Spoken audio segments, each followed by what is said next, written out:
Anong ganap sa mundo ng showbiz?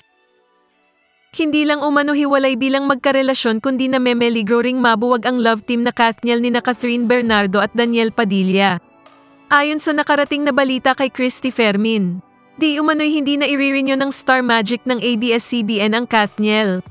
Nilinaw naman ng batikang kolumnista na hindi pa ito kumpirmado. Ito raw kasi hindi natin alam kung gaano ang 100% bang totoo ito o puro kwento-kwento lamang. Wala pa tayo resibo dito, inaamin po namin. Ang kwento, hindi na sila i-renew ng Star Magic, ng ABS-CBN. Bakit daw? Hindi raw alam ni Christy kung ano ang dahilan nito.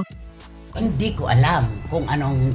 Kaya nga ang balita, ang kampo ni Catherine nakikipuusap na raw kay Rambo Nunez, kina Maha. Kay Maha na sumagpahandle. At si Daniel, nakarating din sa'yo, kukuha na rin ng ibang Manager, management, oo. diba?